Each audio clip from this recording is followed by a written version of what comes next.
Ravi, and we look very much looking forward to what's going to be coming our way. So over to you, Arvind. Okay, lovely.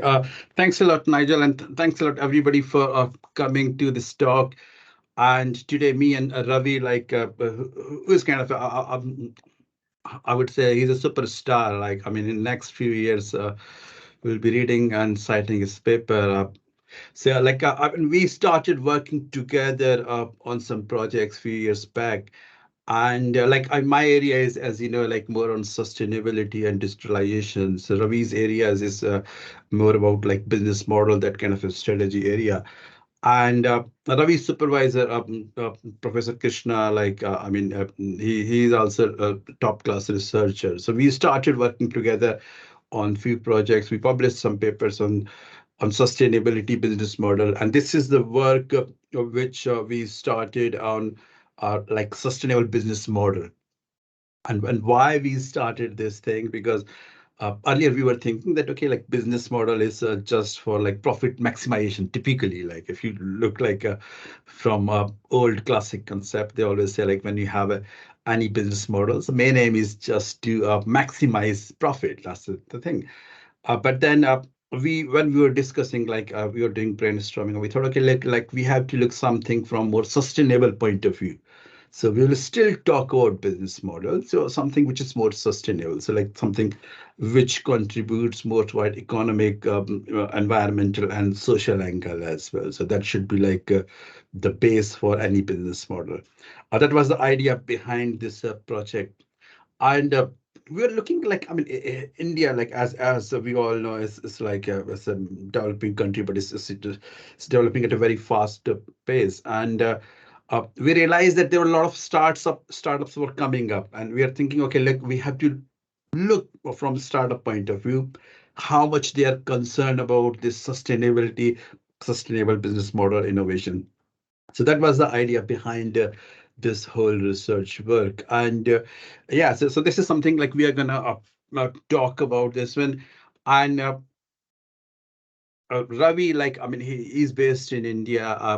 He's in final year of his doctorate program at the Indian Institute of Management, Lucknow, which is one of the top management institute in India, and also like worldwide people know IIMs as like a top quality institute. Ravi, can we go to the next slide, please?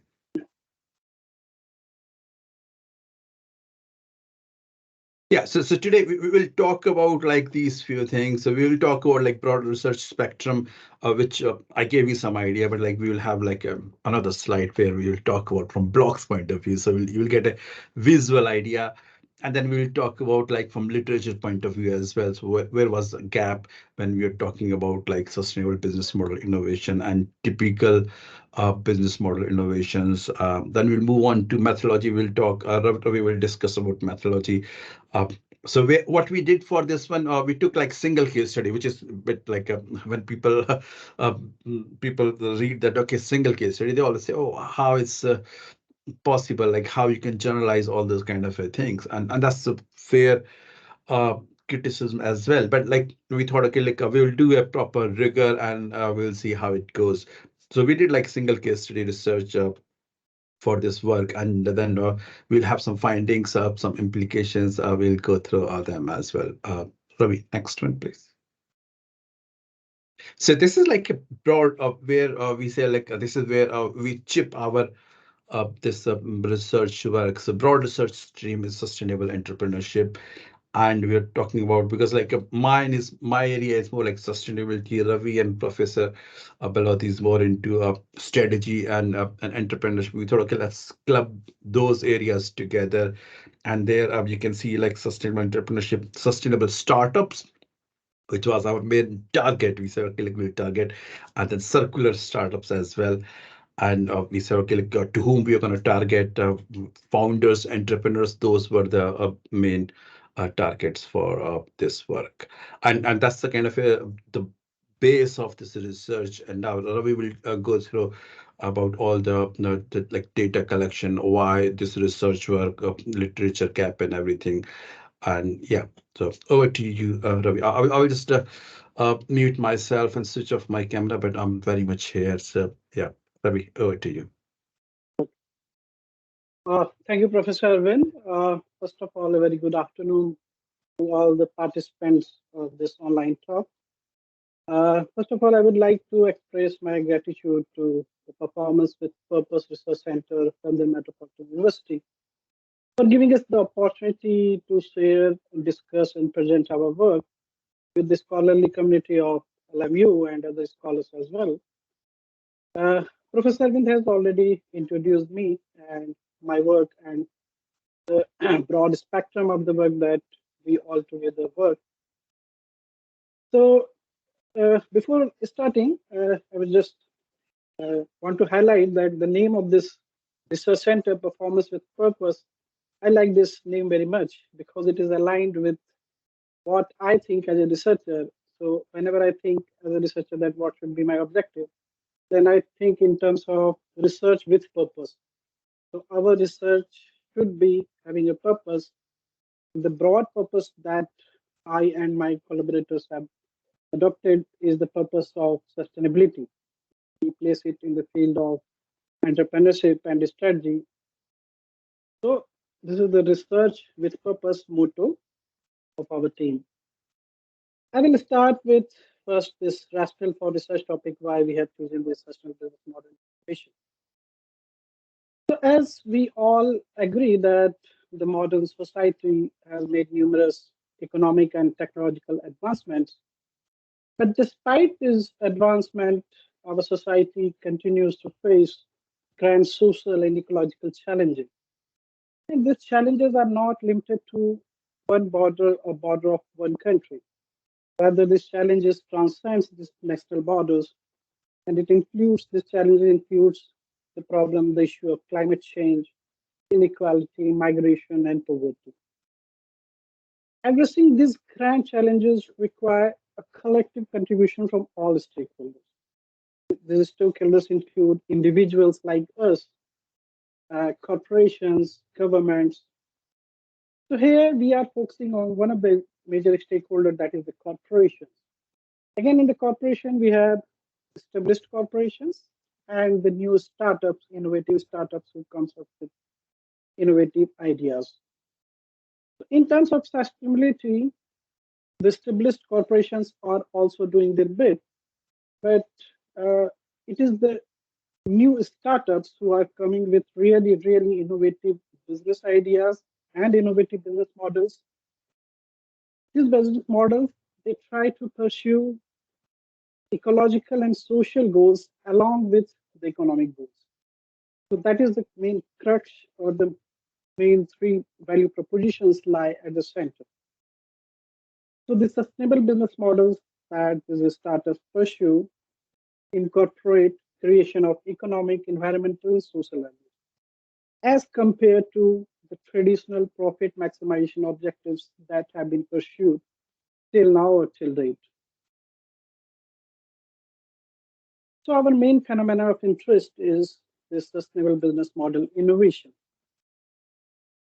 There have been multiple definitions of SBMI given by several scholars in this literature stream, but one of the most popular definition that I have taken to introduce you all participants with this concept of SBMI.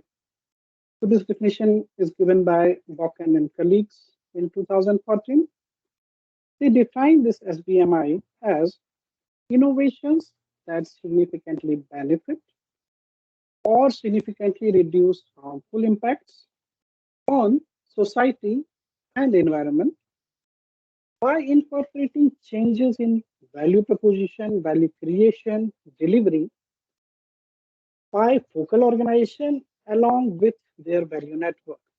It's not only the focal organization, they take along with themselves their value network as well in creating beneficial impact for society and environment. This is one of the popular definitions given for the SBMI, that is sustainable business model. With this first, we will look at the research gap, that which research gap we are exploring, and the research questions will follow after that. So the emerging literature in SBMI, they have dealt with several aspects. such as organizational design, dynamic capabilities, some practical tools for mapping value creation for multiple stakeholders. However, the process of SBMI still remains a black box, as highlighted by one of the recent articles by Ringgold and colleagues, 2022. And when we talk about this SBMI process, then we talk about how does actually new venture, a new startup integrate sustainability into their business model elements. So this process is still a black box that need to be explored. Further, in strategic management, we study the business model, we conceptualize the business model as the entrepreneurial or managerial choices and the subsequent consequence of these choices. Along with these entrepreneurial choices, Olis and colleagues have argued for giving an importance on the sustainability related values of the decision makers. Decision makers in the startups and new ventures are, of course, the founders. But despite highlighting the significance of sustainability value, our understanding of the integration of sustainability values of the founders into the business model elements through the associated choices of the startup founders, it remains severely restricted. And that's why we have tried to put through research questions.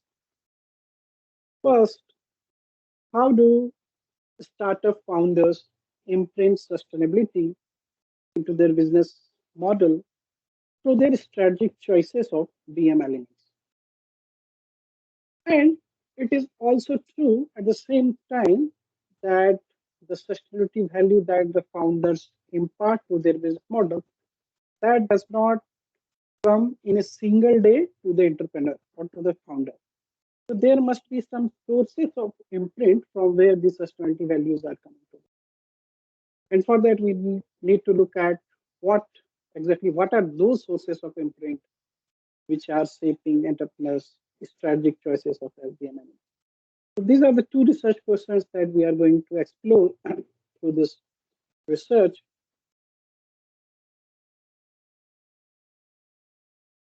So now we come to the theoretical framework that we have applied in this research. We have chosen organization imprinting theory. This organizational imprinting theory was originally given by Stinchcomb in 1965. Let me explain to you what this organizational imprinting theory is. So it has been defined as a stamping process. It is a stamping process which takes place in a very sensitive phase, sensitive period of an entity's life. And this process incorporates elements from the surrounding environment of the entity, which ultimately results in a long-lasting effect on the entity's development trajectory. And this definition has been given by Matthews, 2015, again, one of the seminal work in the area of imprinting theory. So this is the generalized definition of imprinting theory. And scholars such as Cooper, Zithan, and Mathias, they have described this imprinting in the context of entrepreneurship. So they say that entrepreneurs imprint their firms. So entrepreneurs are the main element of the surrounding environment that we are talking in the main definition. So entrepreneurs imprint their firms with the critical decisions they make in the founding phase of ventures development. This founding phase, this initial phase, is the sensitive phase that we are talking about in the generalized definition of imprinting. So in this founding phase, entrepreneurs take so much critical decisions that impact the venture's development trajectory. And these decisions persist for a long time. Further describing the organizational imprinting theory, how it takes place, The seminal work of Snehur and Chott is there, who talks about two important roots of imprinting. The first is structural imprinting, and the second root is cognitive imprinting. I will explain these two roots as well. So this first is a structural imprinting process. It explains how a founder's characteristics directly shape our ventures business model innovations. So the direct decisions that founders take in terms of deciding structural elements, let's say the main value proposition, the decision of the key product and services that the firm is going to produce, the production methodology, the choice of production methodology, the choice of raw material resources, the choice of partnerships. So these are the structural elements which are directly decided by the founder when they initiate or take on this journey of starting or keeping the foundation of business model of the firm. The second route is cognitive improvement process. It is an indirect route. It is an indirect pathway. Here, founder exert influence on the behavior and mindset of venture members. Lihur and Chott have mostly talked about employees as the key venture members. So we can interpret is that founders exert influence on the behavior and mindset of employees, and that leads to adopt and embody the attributes of the founders. So we would like to say that if the entrepreneur or founder has some key specific characteristics that will be transferred to the employees, and employees will also take similar kind of choices and decisions that entrepreneur is taking. And that is finally influencing and reinforcing the structural imprints of the uh, organization business model. So these are the two routes, and we will see how these two routes are there influencing the process of SBMI. After describing the theory and the research background, the research question, we come to methodology that we have adopted single in-depth case study. And the reason behind choosing this method is that scholars such as Yin 2017 have described that when we are studying on novel phenomena, which is not yet well understood and which involves generating new knowledge, then case studies are one of the appropriate methods to explore those novel phenomena. We have started with single case study. I will discuss in the future scope of the work that we are also integrating multiple case studies. But as we move on integrating more case studies, of course, we increase on generalizability of the results. But at one level, the specificities of organizational actions goes on missing as we incorporate more and more cases. So we have started with a single in-depth case study that will give a comprehensive idea of how the entrepreneurs is doing this sustainable business model innovation. We have selected an Indian startup who adopted this as BMI. For the anonymity purpose, we have hidden the name. For reference, we have used the name SUSFORM of sustainability company. So that is SUSFORM. We collected data in three phases. In first phase, it was important to decide that which startups will be studied, which is the appropriate case for the studying SBMI. So selection of appropriate startup for the case study was important, and for that, we used secondary sources, social media and newspapers. We prepared a list of almost 25 startups who are doing or involving in the sustainable business model. But after a lot of deliberations and consensus of the three authors, we reached consensus of this startup that is Subcom. After taking a decision on selecting the startup, in second phase, we collected data. We collected primary data through survey and interviews. We interviewed founders, the employees of the firm, the customers, the suppliers, the partners. And in the third phase, we try to triangulate the data or the claim made by the founders and their employees through secondary information coming from secondary sources such as media coverage, the firm's website, and the social media reviews of the products and reviews of the startup available. So that helped in triangulation. So these are the three important phases of data collection that we went through.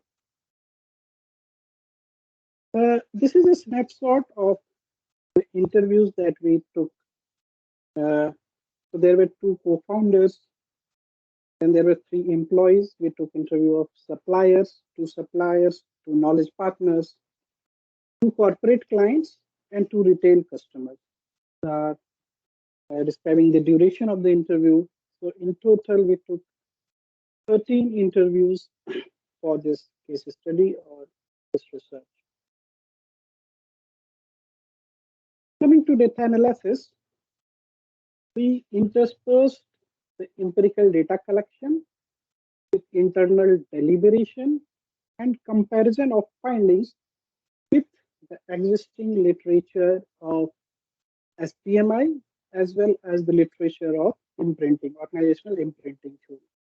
So in line with these two research streams, SBMI and imprinting theory, we first generated multiple first order categories. So as typical to a qualitative research, we adopted a coding strategy, coding process in which first we took the raw statements of the founders and we generated first order categories. So these first order categories statements that I will be showing in the next slide. So these categories represented the founders' strategic choices related to business model elements. So we identified the specific choices of founders in terms of the business model elements. After that, we clubbed first order categories into a broad second order themes. The second order themes were further organized around four overarching dimensions of SBMI. And these four dimensions are first, sustainable value proposition innovation, sustainable value creation innovation, sustainable value network innovation, and sustainable value delivery innovation.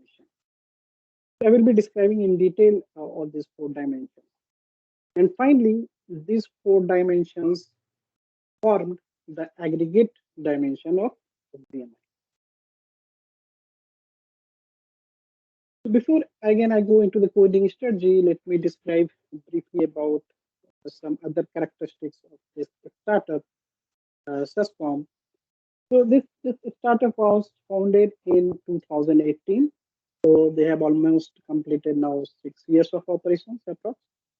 This was started by two female entrepreneurs, two young female entrepreneurs. Currently at present, they have 28 employees, and they are also providing indirect employment, but these are the direct employees who are working under the firm. In the presence of their operations presence is there in two Indian provinces. This startup is a recognized startup under Government of India's scheme, that is Startup India Initiative scheme. So Government of India has put some criteria under which the startups are identified as valued startups who are doing innovation and contributing to employment, firm's economy. So Government of India recognizes those startups under this scheme. So this startup is a recognized startup. These are the vision and mission of this startup. The vision is to revive faith among individuals, and communities in three key things, three keywords: mother, water, and worship. In the words of the founder, all these three terms are intertwined in the sense that they disclose that they want to restore the mother status of water, the reverential attitude, the worshipping of water bodies that was prevalent in traditional Indian value system long, long ago. Now it is getting lost somewhere. And the entrepreneurs are trying to restore that value system for the water and water bodies in India.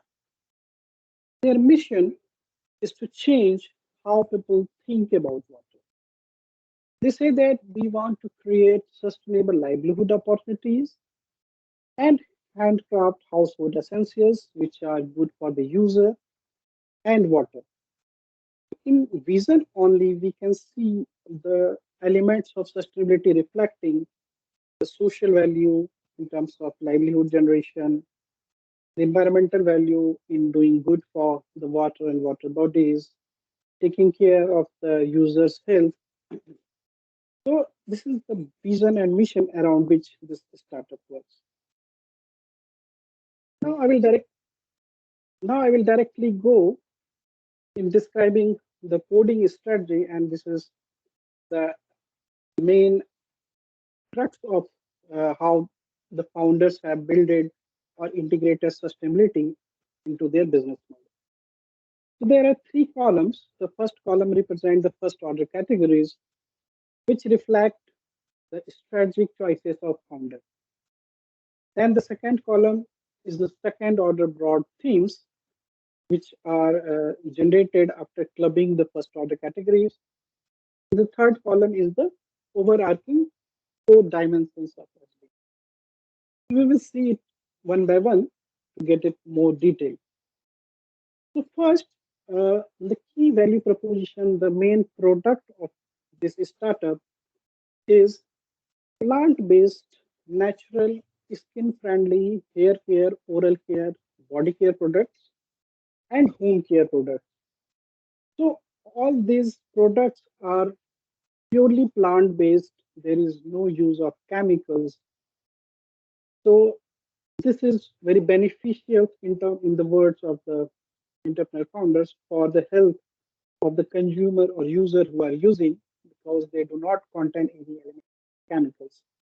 So this is the main economic value proposition they are giving through the product. Secondly, in terms of environmental value, how they are generating environmental value proposition, they are preparing this product from region-specific natural ingredients. These natural plant-based ingredients do not pollute water when they are used, as compared to the traditional or the mainstream, let's say, soap and shampoos which are available in the market. They are prepared with chemical products, petroleum-based products, and when it is used, it gets associated with the water. The chemicals get associated with the water, and then when they go in the drains, in the water bodies, in the soil, they pollute the water as well as the soil. So the raw ingredients that they are taking, the natural plant-based ingredients, it has two environmental benefits. First, it is preventing the pollution of water. Secondly, it is promoting afforestation, because the more raw materials required as a preparing this product, the more afforestation take place in those regions. So this is the environmental value proposition. We divided social value proposition in two categories. One is internal social value proposition, that is the value, social value for the employees or the venture members. Secondly, the external social value proposition for the broad society and the people outside the venture. So what they do in this social value proposition, how do they generate this social value proposition? They are first selecting their employees as the rural, underprivileged, destitute women who do not have any source of livelihood and whose family is suffering in terms of economics. They provide training, skill upgradations to these destitute, rural, underprivileged women, and in that way they are generating social value proposition, internal social value proposition. When they are sourcing these ingredients from regional farmers, local marginal farmers, so they are providing employment to those local marginal farmers. Secondly, in terms of the formula or the recipe that they use to produce their product, they are using the traditional indigenous knowledge of communities.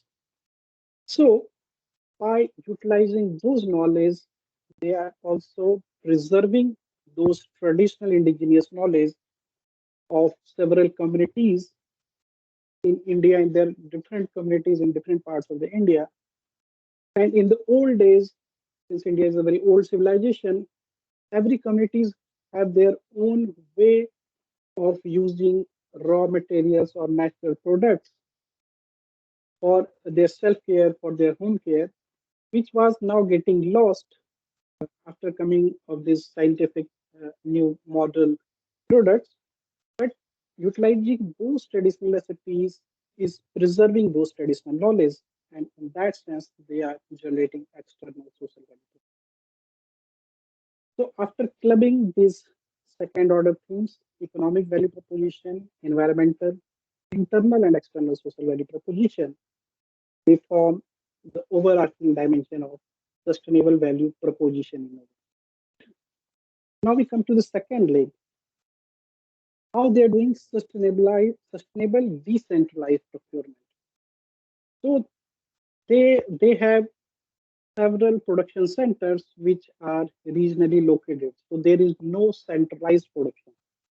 The benefit of this decentralized production center is that they provide indirect employment to local people, local farmers, small vendors, and this take away the need of transportation of the raw materials. So the transportation is less, the fuel consumption, energy consumption is less, and that's how they are saving on their carbon footprint. Also, by doing regional procurement, they preserve local species of plants and trees. Nowadays, homogenization of plants and trees and even these food stocks are taking place, but that destroy the regional richness of plants and trees. So in that term, regional procurement helping to preserve local species of plants and trees. And that is how sustainable decentralized procurement is coming. In production, uh, the rural women they employ, they dry the natural materials, raw materials under sun or shade. So again, no use of outside energy, electricity in the process of drying the raw materials. Neither they use in crushing the materials, they do not use any electric machinery. All the process are manual process. It's manual hand pound process, which generates zero waste, which saves energy in terms of electricity. And one of the very important thing that the founders highlighted that when they researched, they found that deploying the electrical machinery used to evaporate the natural oil of the herbs and the raw materials, which is beneficial for the health of the consumer.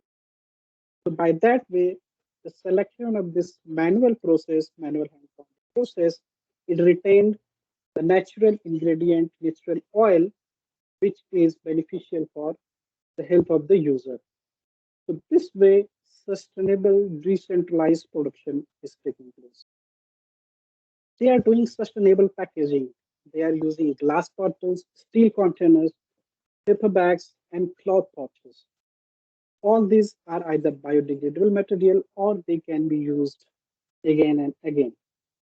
They also give options for bottle refilling to the consumers at discount. So again, we see the sustainable packaging angle coming here. How they are doing sustainable marketing. Very interesting. They do not sell their value proposition or main product by only highlighting the benefit of consumer. Rather, they highlight environmental benefits and social benefits clearly to each new consumer that come to buy their product. They do educational session for customers through workshops, trade fairs. They do online blogs on self-help as well as environmental health, natural lifestyle synchronization, or social value generation. So this is the way of their marketing as very different from the mainstream companies who highlight or do advertising. This is the way of their sustainable marketing. At last, they are using sustainable, intangible, and tangible resources. So first, the selection of sustainability-oriented employees. They select employees in terms of they see their orientation towards environment and towards the society. Secondly, they also train their employees with the sustainability values, giving them the awareness of working for the environment and society after their selection. In terms of tangible resources, as I already described, that there is no use of electricity machinery or any machinery, rather, it is water and pastel, which are made of stones, which are used in the production process. Thus, it saves on electricity. So all these now second order themes, sustainable decentralized procurement, decentralized production, sustainable packaging, sustainable marketing, sustainable intangible and tangible resources, we club them to form sustainable value creation innovation. That is the way they are generating sustainable value. They are creating sustainable value through these innovative approaches. In third dimension, that how they are delivering sustainable value. So if you look at first order categories, which consumer segments they are targeting. So they are targeting educated, health conscious, environment conscious consumers who are willing to pay premium price for the high quality, natural, environmental friendly products. So their primary target customers are these self conscious and environment conscious retail customers. They have corporate clients as well as their corporate customers. Corporate clients who promote sustainability or who have their objective towards doing something for the sustainability. So those corporate houses purchase gifting kits in bulks for their employees, gifting kits for their employees, as well as their own clientele. In India, there are numerous occasions of gifting because you will see there are continuous festive seasons. First New Year, then you will have the festival of Holi, then Ram Navami, then Diwali, then some others. So the festive occasions always keep take place. So there is an opportunity for mostly corporates engage in these gift kits for their employees and their clients.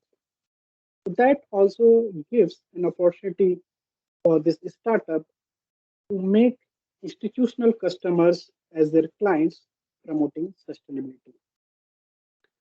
Third, very important, how they maintain long-term customer relationship. So they offer customized offering for customers according to their skin and body type. So asking their customers how is your body type? Is it oily? Is it dry? So by assessing that, and they have a recipe that in which proportion, which raw materials need to be mixed.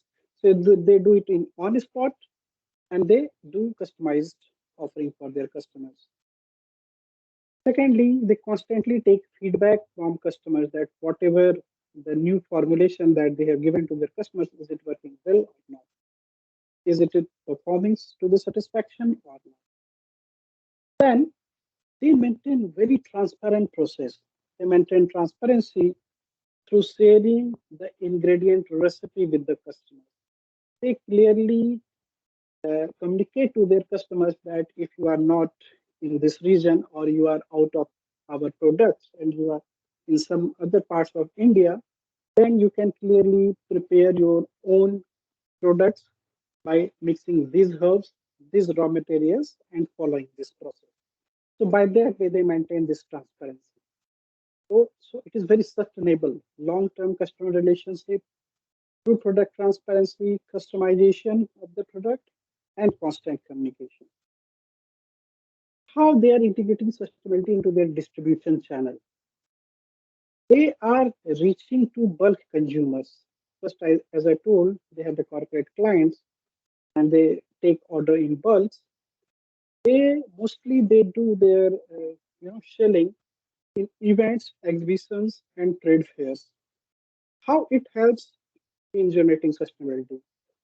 So they have direct approach to bulk of consumers rather than selling to one consumer who will travel to any specific shop, or even if they adopt otherwise the route of e-commerce, then every time one customer will give order, a whole distribution logistic channel will be engaged in delivering one product. But they have not adopted that route. They are reaching to the consumers in bulk, in events, exhibitions, trade fairs, and that is how they are saving on transportation and associated carbon. It could be again in question that how much order they are able to get in these events and exhibitions. That is of a secondary question. But as I interviewed, they were saying that they are making good profits. They are able to get consumers. And the very important thing is that they are able to get repeated consumers, customers. Second, when they approach through this distribution channel direct route, they eliminate intermediaries between the farm and the consumer, which generate more value either for the customers in terms of saving on prices or giving more value, economic value to their employees or to the upstream suppliers, which are very small farmers and vendors. So elimination of intermediaries is giving them opportunity to generate more value for both their suppliers, their customers. And that is how sustainable distribution channel works. So clubbing all these again second order themes, this is the overarching dimension of sustainable value delivery. Lastly, the fourth element, sustainable value network innovations. So I described they have suppliers are local farmers, local vendors.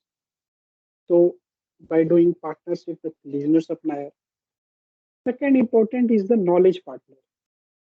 So they source the natural product recipe from the older generation, the mothers, the grandmothers, who still have the knowledge of old days, how they used to prepare this self-care or home care product. So those traditional knowledge of communities are coming through the partners who are mothers, grandmothers in the society. So the knowledge partner willing to share and preserve indigenous community knowledge. And clubbing these two second order themes, we form the overarching dimension of sustainable value network. So here is the four broad components of sustainable business model innovation. As I described, uh, all these second order categories, how they are forming this four dimension of value proposition innovation, value network innovation, and finally this four clubbing to form the aggregate dimension of sustainable innovation. Now, the point here I am to describe is the process. So I have already described in the initial slide the structural imprinting route and the cognitive imprinting route. So when the founder decided on the value proposition that what product they will be going to offer, they directly decided on the structural elements on the products and the services. So that is coming through the structural imprinting process. But the second dimension, sustainable value creation innovation, it is coming through both routes. First is structural imprinting, that is direct decision of the entrepreneurs, the founders, in terms of production methodology, choice of partners, choice of distribution, choice of production process. But cognitive imprinting is also involved in this process. How? They are influencing the mindset and behavior of their employees by imparting sustainability training. And that is how now the employees are also now have ingrained the value of sustainability, or now whatever activities the employees are doing, or many a times employees do also propose some innovative minor ideas that will enhance the sustainability offering. So that is how the cognitive imprinting is taking place here in terms of influencing the employees. The third is sustainable value network innovation. Here again, the structural and cognitive imprinting route is there. Cognitive is because they are influencing their partners, supplier partners, advisors, knowledge partners. I will give you an example how they are influencing their suppliers.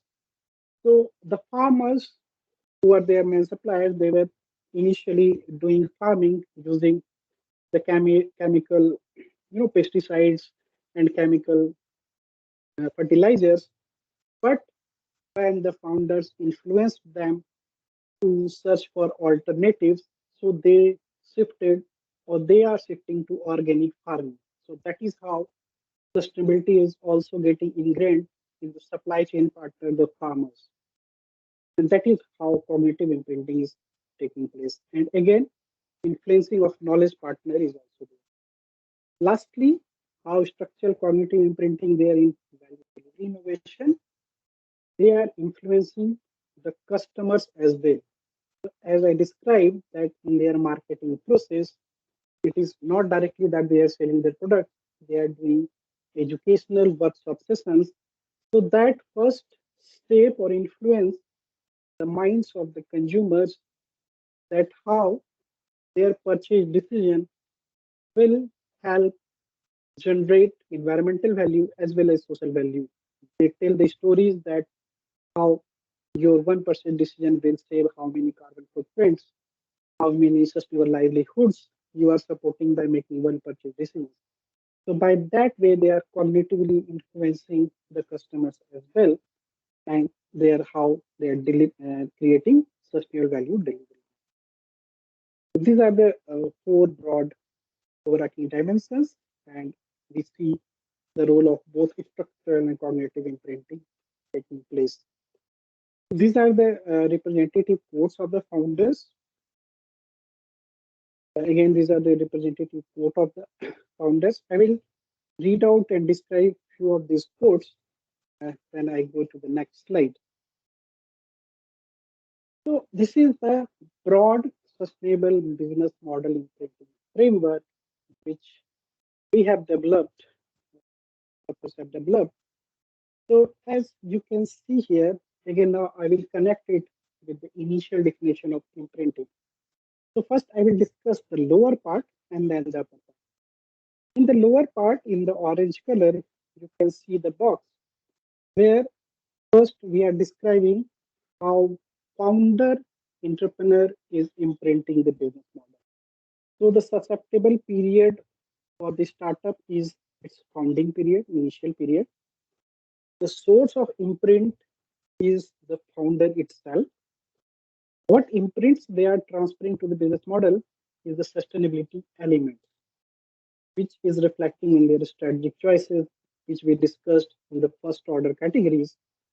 And the final imprinted entity is the four broad components of sustainable business model, that is value, proposition, innovation, creation, value network, and delivery innovation. This is about the lower part, how founder is imprinting the business model. The upper part, which is part of our this research, is describing how the sustainability values itself came into the entrepreneur. So this blue box describes the susceptible period for the founder itself. So the formative year of individual entrepreneurs, their childhood, their higher education period, their early career period, those were the sensitive phases. What were the sources of imprint? Through our analysis, we found three key sources of imprint.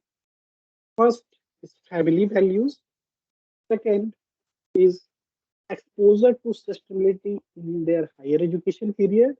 And third, their early career experience with a non-profit organization, the non-profit organization which were working for environmental. So these were the three key sources of imprints which imprinted sustainability values in the imprinted entity, which is founder entrepreneur. And finally, in the second phase, founder entrepreneur goes on to imprint this sustainability values in their business model elements. So these are the supportive quotes, these are the evidence that I've highlighted. For example, for the family values, I have highlighted quote 8 and 9. So let's go back and see what quote 8 says. In quote 8, founder describes that our ancestors thought a good way of teaching us the importance of nature by worshipping it. This knowledge and practice passed from generation to generation. Our grandparents taught us to worship trees, trees like people and tulsi. The name of people tree in English is Ficus religiosa. The tulsi is basically basil tree, and the banana tree. So these are very revered trees in India, which generally grandparents teach. So overall, they teach their small kids in their family to uh, treat them as reverence, treat the water bodies like rivers and ponds. So this is the family values which are coming into the founders in the very childhood. If we look at quote 10, the founder described that sustainability was a part of my architecture course. I explored ancient Indian architectures, which were green and eco-friendly. And that exposure to sustainability course shaped their understanding of sustainability as a concept, which needs to be integrated not only in architecture, rather every product, every service that we produce and consume as a whole. So here is imprinting of sustainability related education in their higher education period. Finally, working with the early career experience with a non-profit organization. If you look at quote 11, my co-founder and I met while volunteering for this NPO. We brainstormed a lot on how the goals of NPO, and the goals was environmental and social protection, social value generation. So they brainstormed that how these values can be achieved through a profit-making commercial enterprise where they could also generate employment. So we see the three sources of imprint for these founder entrepreneurs. So this is the overall sustainable business model imprinting framework. Lastly, after this analysis, we propose four key propositions, and that is related to what we saw earlier. Proposition one is sustainable value proposition innovation, that is the first leg. It occurs when sustainability values of founder are structurally imprinted on firm's business model. Two founders' decision to offer a balanced economic, environmental, and social value for the organization stakeholders. Second proposition that we offer is sustainable value creation innovation occurs when sustainability values are structurally and cognitively imprinted on firm business model. through selection of resources and valuation activities such as procurement, production, and marketing, because we saw that how in every aspect of this BM, they were able to integrate sustainability. Proposition 3, how sustainable value network innovation occurs when sustainability values are structurally cognitively imprinted on firm's business model through partner selection, as well as encouraging those partners to create sustainable value in collaboration with the focal firm.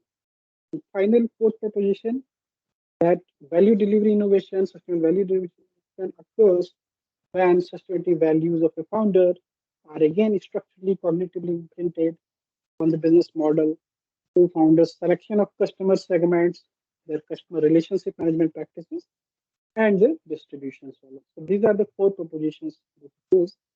Finally, we coming to the implications of this research. We are synthesizing imprinting theory at the individual entrepreneur level with sustainable business model innovation.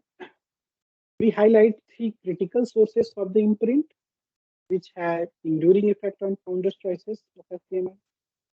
We also slightly contribute to imprinting theory in the sense that when Snehur and Jot describe this cognitive imprinting route, they mostly focused on employees, but we extend this concept of cognitive imprinting to include customers as well as suppliers, as well as founders, as well as the partners who are influenced by the founders, and the founder imparts sustainability value in the customer, supplier, and partner, which ultimately again reinforce the structural elements of the focal firm's business model.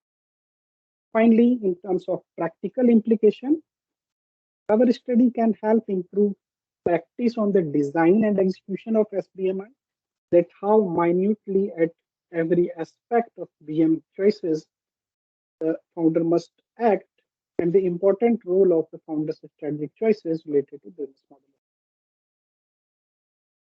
Coming to the limitation of the study, of course, this is a single case study, so the issue of generality is always there. But we are looking to include more and more case studies. Secondly, this is limited to only one specific sector, as the main products were consumer goods. Again, this case is from India, so it is limited to the emerging market. Finally, not limitation, but future scope, we are designing to do a longitudinal study, that study organization itself for 10-15 years, which will give more insight that how the individual journey of organization take place, what events further help them, either encourage them or discourage them to add or subtract environmental and social value. So that is our future scope of this course.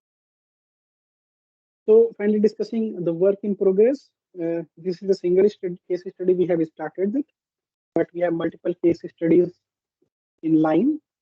So the interviews have already taken place. We are trying to integrate it. The future scope also include, we are trying to do within India comparison and cross-country comparison, that how some startups from other countries like UK or US or China, how they are doing such as BMI and how Indian startups. So there are comparative case studies we are working on. We are also working on quantitative empirical studies about SBMI and its antecedents and sustainable entrepreneurships and its outcomes.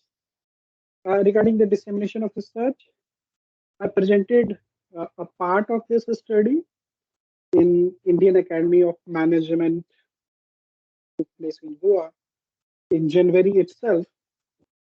So I presented a part of that study, and after the comments and feedbacks from there, we improved uh, the study, and now I'm presenting. We are presenting as a team this study here.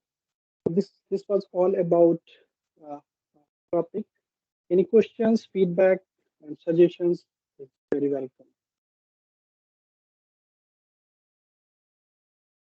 Great. Thanks, Ravi, for taking over and explaining everything. Yeah, Nigel. Yeah, we finished. Any question, comment? I certainly have a question, but Akanksha's got a question first. Sure, sure, sure. Okay, I'll go first.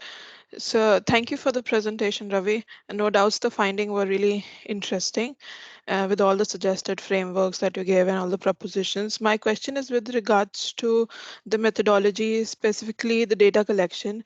So in the first phase, you said that you collected some information from newspapers or social media. So could you maybe share more on how many newspaper articles, and with respect to social media, were it the Twitter feeds, or what did you collect data from?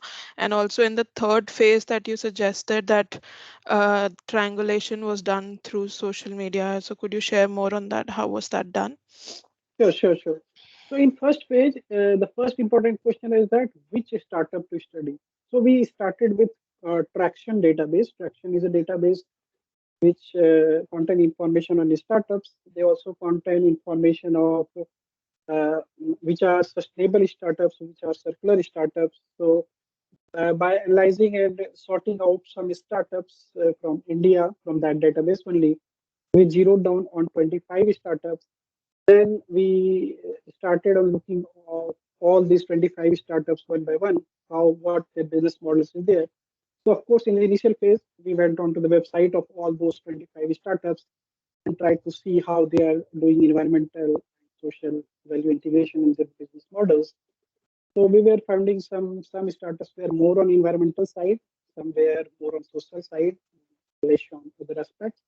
So we found this startup, and so we prepared a list, individual list of prepared by all these three authors, and then finally we made a consensus that this is a suitable startup where we all agree that we should start with this startup first. And the other startups are also in line that we are interviewing, but this is the startup first selected for the first case. In the third phase, triangulation. So in the second phase, what we did the primary interview, it was the information was coming from the founder. So they were making some claim. We are doing this. We are doing this. They were information from their employees as well. But then the triangulation, we were looking at whatever claims they are making, is it true or not? So we try to look at the social media review at the various websites, in their websites also, and on other platforms. We try to review them. We also try to contact the anonymous, retail customers, and that helped us to establish the truthness, the extent of truthness of their claim, and so excluded some of the points that they initially claimed, but we were not able to verify. But whatever we are presenting, that is mostly verified. So that was the third part of it. Sure, thank you. And that means that it was mainly the social media was for scanning and reviewing. However, the analysis was done through the interviews. Yeah. Yeah, so primary analysis was in the statements Okay. and the interview. Yeah. Thank you.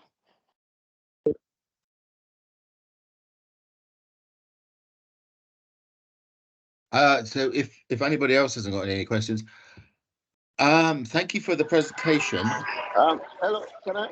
I was just sorry. Yep. It's Kenneth. Yeah, Kenneth. Yeah, I was Please. just wondering. Yeah, thank you, Alvin. Thank you. That was a very good presentation. Let me get your slides. I must confess that I like your slides, and they are very, very rich. I'm wondering if by any chance, because I wrote in the chat already, if we can make the slides available for us, or if there's any way. I'm not able to download it right away because I'm on my phone. Yeah, I'm on the way, so I decided to join the meeting. I don't know if there's any way we can have the slides.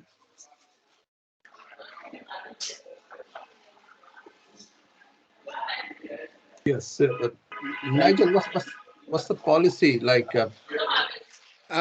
It's up to the individual presenters. I mean, if up to you, Okay, we'll discuss and we'll Yeah. let you know. I mean, And if Ravi however, thinks, yeah, yeah. however, Kenneth, the recording would be available for the event. So for the session, you can see the recording. Okay. Okay, Okay, that's fine. so Thank you. Thank you. thank you, Kenneth. So you will be able to All see right. the slides anyway. Personally, if All I right. had to review that presentation as a journal article, I would be very critical. I don't agree that you have been very critical yourself. Sustainability goals coming from the United Nations include gender equality and educational equality. What you've described seemed to me a very, very socially conservative system. I think the biggest value that the entrepreneurs imprinted was to do with social conservatism and not challenging any of the existing norms. And I find that a very big gap. I also think it sounded a very closed system. I'd be interested to think about how competitors would react. It didn't sound very innovative. It didn't sound capable of being very innovative. But those are the I think they're big criticisms, but they're more minor criticisms. But just the inherent social conservatism that's being imprinted through this business model is something I really think you would have to think about. Okay, thank you for the suggestions, Nigel. We will look at in terms of what United Nations Sustainable Development sustainability means from the perspective of SDG goals. I think you are suggesting about. Yeah, and Ravi, like I will say the same thing, like what Nigel said. Like, I mean, in UK and Europe, like UN's SDGs, that's like main thing. So whatever you do research kind of a thing, we have to say like which SDG you are taking. Like three, four SDGs are linked with your research work. So like, yeah, I mean, that's Nigel is absolutely bang on target. That our research is more like traditional, what we say as sustainability, instead of having like proper UN SDG, which is like now a core focus in UK and continental Europe. Like, I don't know whether is it a word, Nigel? Continental Europe? I don't. No. I wouldn't say it because it is a continent, but yeah, no, it's not something I commonly hear. No, Okay, no. that's like after Brexit, like people always have UK and something extra. So UK and rest of the Europe or something. Yeah, lovely. No, Yeah. thanks, Nigel, for your comment. But thank you. I mean, the individual elements of the business model were great. It's just what they mean when they're all added together. But yeah, there were certainly some things I learned there. So we generally take about an hour. So unless anybody else has got any questions, we will end it there. But thank you very much, Arvind. Thank you very much for bringing Ravi along, and definitely some new things I learned there. Seems Hi, Nigel, this Damar wants to ask a question, maybe. Oh, we got one more question. Yep. yeah. Sure, sure. Hi Nigel, hi Ravi, hi Arvind, hi Akanksha. I know that all of you have really looked as per your academic understanding and all those things. But I thought sustainability, just like Nigel said, that it should be included like a SDG, UN SDG, which is one of the most important elements of any kind of sustainability if we want to go worldwide, recognized or something like that, rather than including only those small aspect in a regional things. So other than that, when I taught this sustainability at that point, I found that this frameworks things like a GRI or maybe like SASB or maybe like CDP or maybe there are so many there's frameworks are there. So how could we include or integrate those sustainable business innovative what did you say is that uh, as sustainable business model innovation, how can we integrate that one to frameworks so that it becomes more better? I felt like that. I don't know exactly because whatever the time you have spent in your research, I haven't done. Just like because like we cannot comment whatever you have done because you have given so much time. But I feel like that only. Yes, thank you so much. Yeah, thank you for the suggestion. So at present, I'm not aware of this framework that you are talking about, GRI and CSB. Maybe I will try to explore and see how I can integrate my findings in this framework. From where I am coming is the traditional literature that is there in the sustainable entrepreneurship and sustainable business model innovation, and how they have defined. So there are scholars who have linked it with UN Sustainable Development Goals. That could be one way in which I can map that what the first order, second order categories, how they are contributing to UN SDG goals. That could be one way. But right now, I am coming with the literature, academic literature that is there in the SBMI field. That's why you can see it is limited. But yeah, the suggestions are great. How I can look at the framework that you have suggested, and maybe we could improve upon that. Okay. So thank you very much. A metaphorical round of applause. We can't really do that so well on virtually, but thank you very much indeed for this afternoon. Thank you. Thank you. Thank you. Thanks a lot. Thank you, Rachel. Thank you, everybody. Bye bye. Thank Thanks you a very lot. much. Bye. Bye.